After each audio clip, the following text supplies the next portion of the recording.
Good evening. I'm Ibrahim Kamara, presenting on behalf of Cybersecurity Law. Introduction. Ethics in the law of morals are often used synonymously to refer to a set of principles for ethically sound human conduct, while law pertains to a collection of rules enforced by the government or societal groups. To act successfully, one must be peaceful, morally driven, and ready to accept the repercussions of their actions. This paper outlines a strong connection between ethics and law. It also links civil disobedience with ethical hacking. There are increasing debates surrounding technological crimes. New technology presents individuals with ethical challenges, whether individuals are employed in the information technology sector or in traditional industries. It impacts the majority of people. The study of cyber ethics offers a framework for professionals to make moral judgments they may encounter in the workplace. Relationship between ethics and law. The two main categories of relevance that govern how members of society are supposed to conduct themselves are ethics and law. Law refers to an exterior method of control, whereas ethics reflects an interior system for optimal behavior, which includes seeking and administering therapy. Both of these controls are necessary. Ethics and the science of morality are terms that are used interchangeably to describe a body of knowledge that includes guidelines or standards for morally grounded human behavior, whereas law refers to a set of regulations that are upheld by the government or social organizations. The Greek word ethikos, which means rules of conduct that govern natural disposition in human beings, is where the word ethics originates. Ethics, to put it simply, is the study of ethical values. It is described as moral principles that govern a person's behavior or an activity. In the Oxford Dictionary, a moral community that engages in solving problems as part of an educational process is included in the ethics, but it excludes the problem endless arguments, expert authority, and self-reliance. Civil disobedience and its relation to ethical hacking. To be considered an act of civil disobedience, hacking requires three requirements. The hacker must be non-violent, deeply motivated by ethical concerns, and willing to suffer the consequences of the activities. Transgressive ethical behavior carried out in a political setting is known as civil disobedience. Not only does it violate the law, but it also occasionally violates established norms and values, which makes it transgressive. Therefore, the justification for activism is based on a basic misunderstanding of the moral dilemmas that underlie civil disobedience. I examine the question of when and whether activism or technological civil disobedience is ethically unacceptable. Firstly, I contend that civil disobedience in a state that is otherwise lawful is morally acceptable or permissible under certain conditions.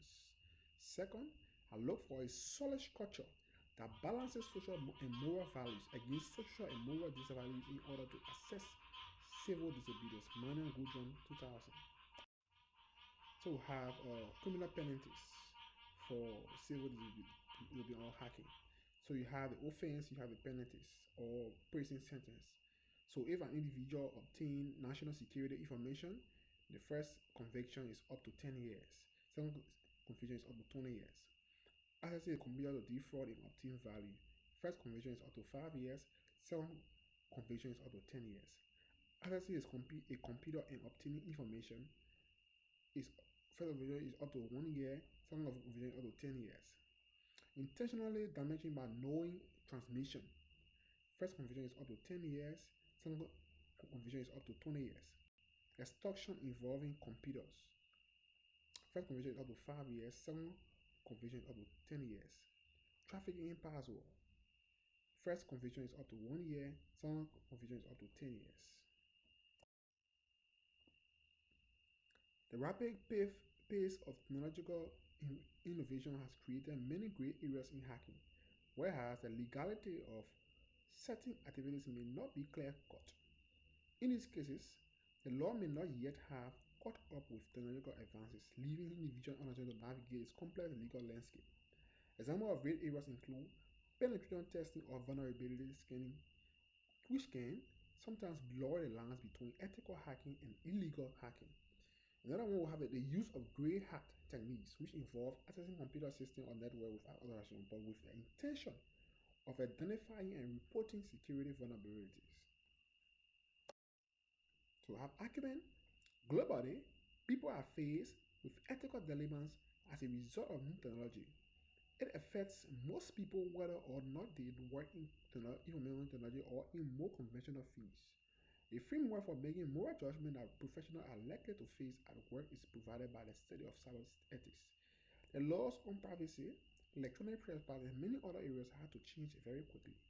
There were times, such as during the pre 9/11 age, that most people did not care or even think about identity thefts. Today, the crime has a multi-billion dollars industry focused on fighting such crime. A few years back, most police agencies had little, if any, training in computer-based crime. The word cyber stalking was just being coined, and the idea of a local police agency investigating an electronic trespass was unheard of.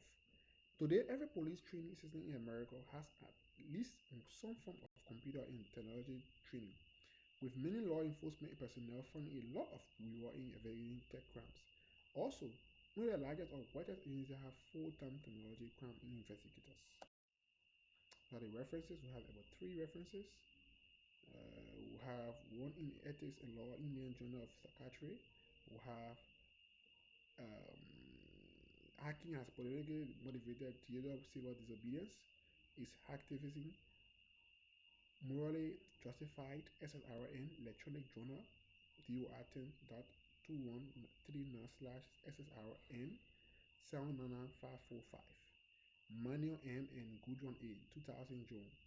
Terrorism or Civil Disobedience Toward Activist Ethics, Computers and Society. Thank you very much.